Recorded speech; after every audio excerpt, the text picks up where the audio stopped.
Hey there guys, and welcome to FP1 and welcome to the Podium podcast. We're back again for episode 2 after the Styrian Grand Prix.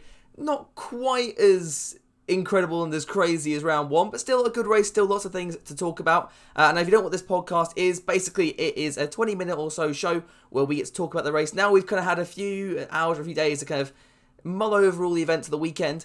Me and a special guest get to sit down and basically talk about the key moments and any key news stories that come after the race. This one, obviously, there's a very big one, which we'll get to later on. But so absolutely, absolutely privileged to be joined by Luke from the Racing Pilot. Luke, firstly, how are you? How's your lockdown been? Yeah, not too bad. I'm great. How are you doing? I'm doing really well. Loving it. Good to have Formula 1 back. So you obviously run the Racing Pilot. Before we jump into things, just talk a little bit about what you do over there. Yeah, so I run originally the Instagram account, and I've recently moved into Twitter and YouTube. So I do kind of 10-minute documentary videos about different drivers, different events throughout history, and a bit more kind of relevant current data topics. So yeah. Yeah, and there's a brilliant video on Michael Schumacher and how Schumacher came into Formula 1. So I'll leave a link down to that and all of Luke's other stuff down in the description below. So do make sure you go and check him out. But yeah, let's get into Styria. And yeah, I guess just to start off then, what was your initial reaction to the weekend, and how would you sum it up in a sentence or two? I would say, apart from the top 3, I found it a very interesting race. You know, the midfield battles I thought were really good. You had a real kind of swing between Renault, McLaren, and Racing Point.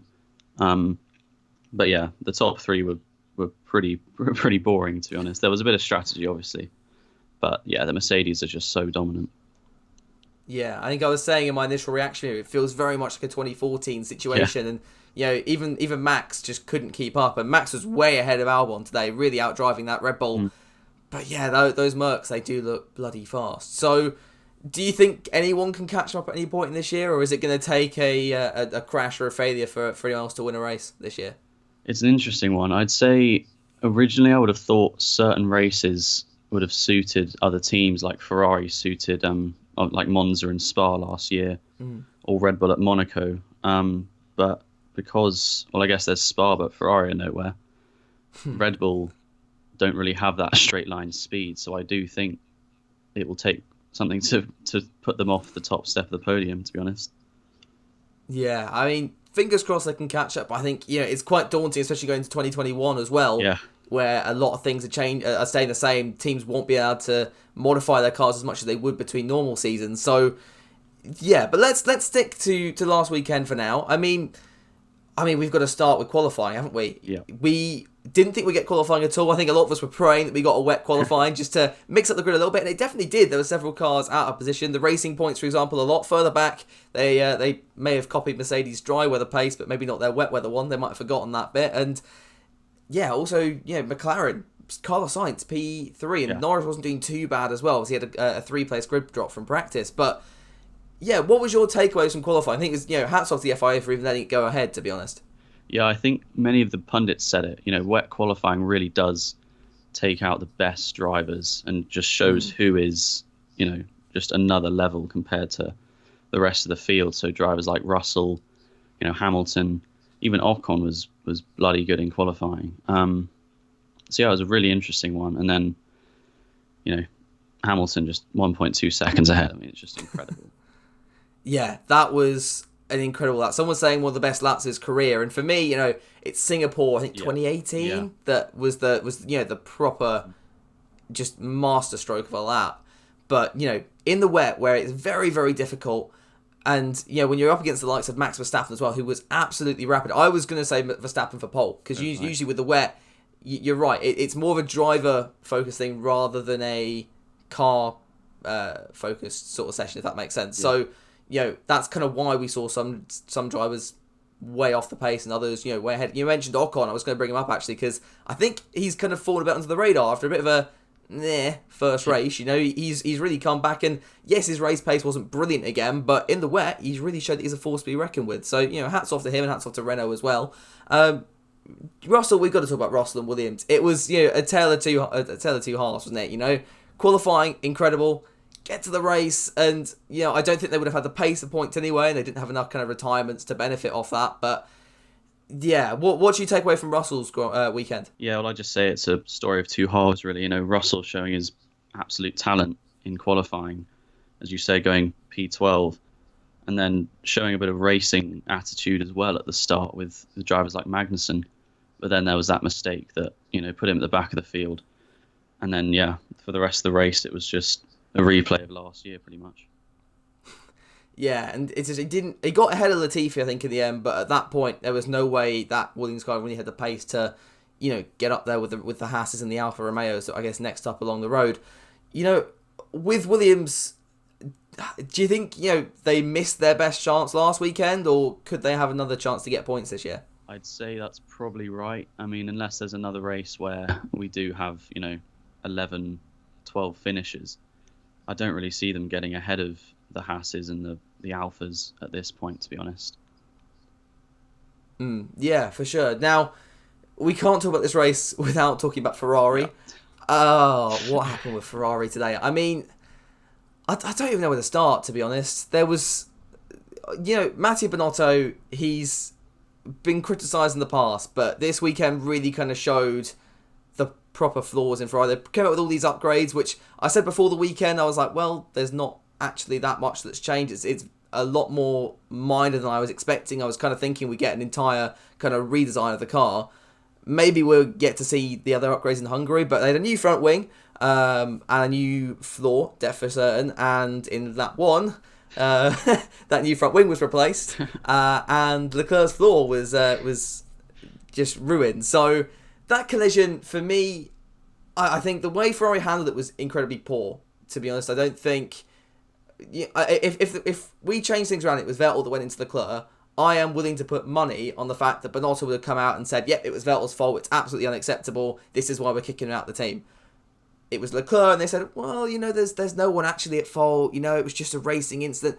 For me, Leclerc, he did the right thing, kind of owned up immediately. He was like, yep, look, I made a mistake, I was in the wrong here, and fair enough. Binotto, though, it just proved really what Ferrari are going through at the moment, and that's that they've been stuck in this driver situation for about a year and a half now, where they've got a 4-time world champion that's probably out of his prime now, and they've got this new hot shot in Charles Leclerc, and they just can't manage them. What's your take on all that then? Yeah, I mean, that whole race and the general Ferrari situation just reminds me of Haas last year.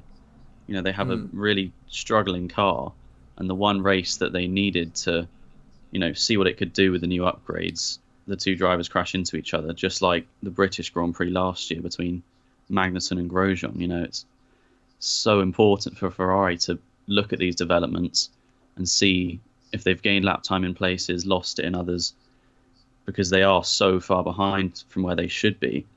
And for their two drivers to just not any chance of that out the window, I mean, it's pretty awful, really. Yeah, I think, Ferrari, they need a good weekend, and it's not been a great couple of weekends in Austria. I mean, yes, you've got Leclerc with his podium in race 1, but let's say that Ferrari car, it doesn't deserve to be up there, and they've really benefited from the reliability failures of everybody else. I was talking to somebody recently, and they said, actually, the only good thing that Ferrari currently have is that, their reliability is pretty good. There hasn't been an engine-related issue with the Ferrari car. With obviously the two Haas's went out, but they were, brake-related. So they've got that. They've just now got to find that pace in the engine without cheating that they did last year. So next thing I want to talk about then is Daniel Ricciardo, and he had a really weird race for me because strategy was, we all do the wet qualifying. The strategy was opened up a lot more for the race. Everyone gets their free tyre choice. Danny Rick was one of the only drivers that started on mediums, and he looked absolutely rapid. And again, it was another kind of issue with driver management with him and Ocon. Very early in the race, he was right at the back of Ocon. Ocon was struggling on the soft tyre, and he was like, guys, just let me through. And Ocon was not really letting them through at that point at all. He was very, very defensive in the run up to turn 4.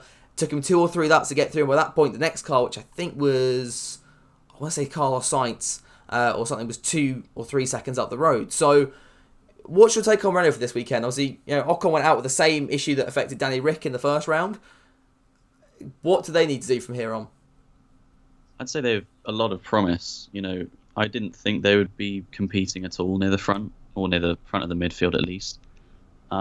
But yeah, their car's looking quite good compared to McLaren and Racing Point.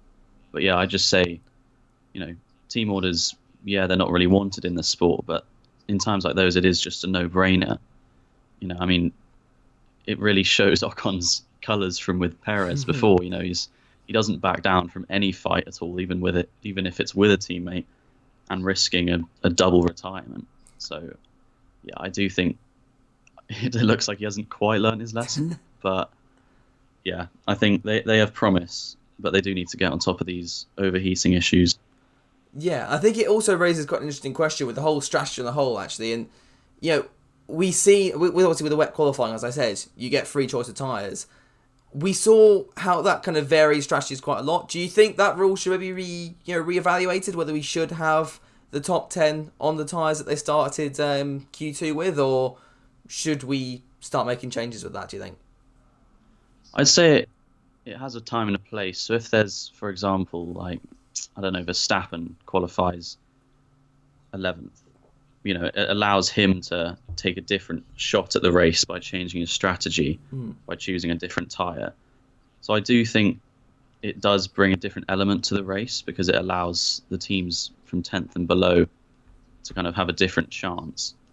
But I would say it also prevents strategy with the top 10. If you look at the top teams, they're all starting pretty much on the same tyre.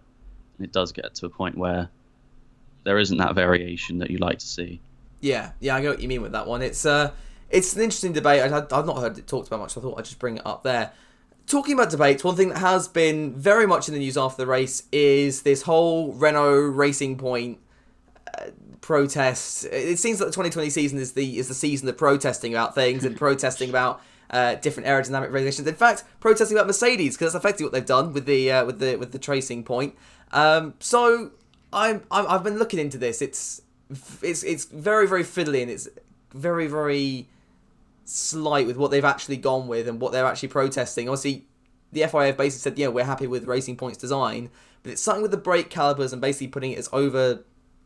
I think it's if over 70% of the design is the Mercedes, it's Mercedes property, and as a result, Racing Point have copied Mercedes, and that's not allowed. I think that didn't sound great in my head as I've said it there, but I hope that makes sense. It's really quite complicated. It's quite hard to understand. What's your take on all that? Have Renault made the right decision here, or is this just them kind of being a little bit salty for losing out in the race? Well, I think Renault do have a history of being a bit salty, but I think, Andreas Seidl, the McLaren team principal, he didn't lodge a protest because he didn't find any grounds for it. So I do think they're running down a bit of an empty path. But recently the news came out that I think the FIA have actually admitted the different parts on the Racing Point to be compared to the Mercedes. Yeah. So they clearly think there's grounds for an investigation. We just need to wait and see. It's so hard to say, but it would be a bit of a shame, I think, because Racing Point are looking quite quick, and especially for my fantasy team, that will not be good. It's very interesting because we're in a year where development has been frozen in half a sense, and all of a sudden we're looking at the possibility of Racing Point having to completely redesign their car. And I don't know, I almost feel like the FIA could take the stance and say this could, have really negative effects on the sport. It also goes against several rules. It's going to be a very fiddly situation because if you give one team the chance to redesign their car, you'll have another team, Ferrari, to come in and say, well, actually, if they get to redesign their car, we want to do it as well. And I wonder if that could start another debate. So it's very complicated. You also got to remember that, Renault and Racing Point have history. Racing Point filed a complaint against Renault back at the Japanese Grand Prix last year, and that got Renault disqualified from, I think it was a I forget where they finished, but it was quite high up in the top 10. It was one of the best finishes of the year. And, both Ricciardo and Hülkenberg got disqualified as a result of that. So there is history there, and part of me does wonder if this is very much, and combined with Stroll's rather audacious attack at the end of the race that lost Danny Rick a couple of places in the last couple of laps, I wonder if this is just Renault being rather desperate in this one, and as a Danny Rick fan and therefore as a current Renault fan, at least to the end of 2020, then I can finally burn all my Renault merch. But yeah, as a Danny Rick fan, I'm like, oh, do it. This isn't great. This isn't great. But yeah, do you think this protest is going to get to anything? Are they actually going to? Do you think Racing Point will find themselves in trouble here, or are we just looking at something that's going to blow over in a few weeks' time? Yeah, I mean, I would have thought, if I was Otmar Zaf now, I would have thought, designing a car, I would have wanted it to be legal in every way possible to minimize the risk of an investigation if it comes to it. So, I don't see why they would cheat in that way, or innocently cheat, if that's even a thing. But yeah, I do think it is Renault pushing for something, because I do think they like to push blame on others quite a lot. You look at Abitable basically saying Ricciardo's not being loyal. I do think it is Renault pushing for something that isn't really there. Yeah, definitely.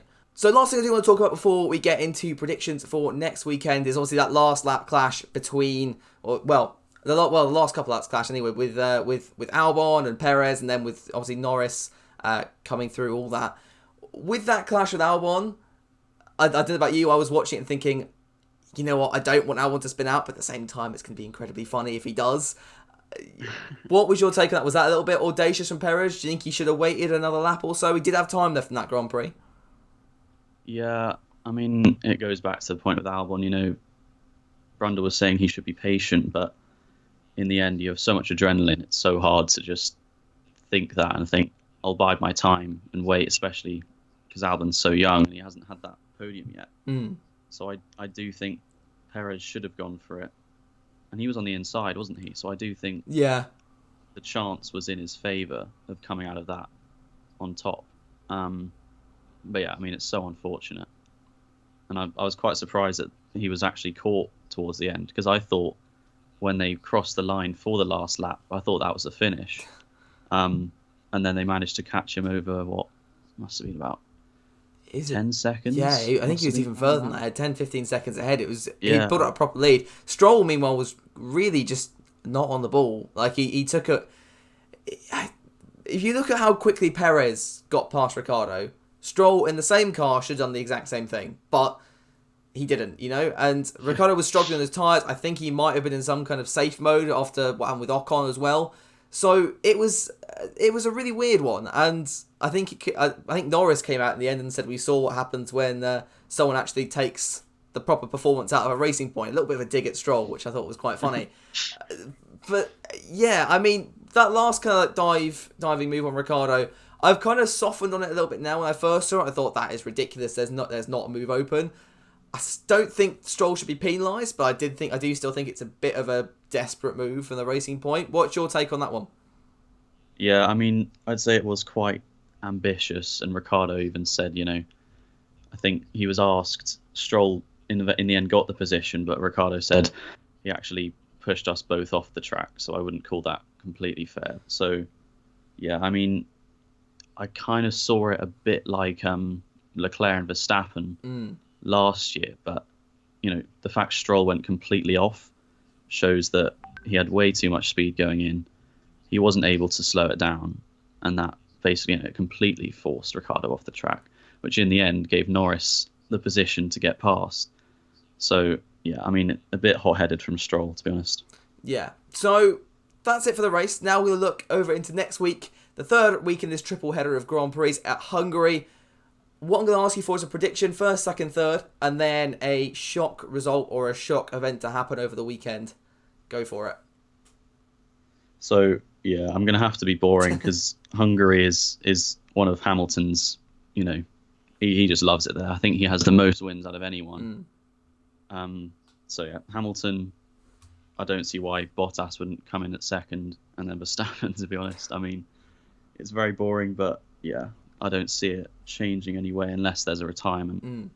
And I was going to say Renault getting a top 5 finish, but I had a look at the weather forecast and it's looking like it's almost 30 degrees. Ooh, so no. I think they might struggle with some overheating. So I'm going to try and I think my maths is correct with this. I'm going to say Norris is going to keep third position in the championship. Okay. So I think he needs to finish fourth for that to happen. Right. I think my maths is correct. I might be completely wrong. But I think that'd be great to see. That I can see it happening. For my top three, I'm going to go... I'm going to go Verstappen first. And just to mix things up a little bit, I mean, yes, you're right, it's Hamilton's track, but Red Bull I've had some pretty good races in there in the last decade or so. 2014 was one that kind of stands out as, where I think one of the only races where Ricciardo pretty much won on pace that year. 2015 was another pretty poor year for Mercedes, or pretty poor race for Mercedes, not poor year for Mercedes, what am I about? But I don't know. I feel like Verstappen is going to come back fighting. I'm going to keep saying I'm not a massive Verstappen fan, which I know is going to give me a lot of hate now I've said that. But I think, this could be the race where he really kind of turns it on, and it may take a bit of contact from the Mercedes, but I'm going to say Verstappen first. I'm going to go Hamilton second and Bottas third. In fact, I was also going to mention Norris as my shot prediction, but I'll go with Williams into Q2 again. It won't be quite as good as P11 or P12, but I'm gonna say Russell's just gonna sneak into Q2. Well, we'll see if we're right on that one. I think it's gonna be a pretty dry weekend, so they may need a little bit of luck. But that Williams does seem closer to the Hasses, especially on one lap pace. So fingers crossed. But yeah, Luke, it's been absolutely brilliant having you on. So thanks again for coming on. And yeah, guys, let me know down in the comments below what your predictions are for Hungary, and again what you thought of the Styrian Grand Prix weekend. But yeah, that's all from me today. I hope you did enjoy the video. Make sure you leave a like, comment, and of course subscribe, and go check out Luke's stuff. Like I said, all links that will be down in the description below. But yeah, have a good one. I will catch you all later in the week.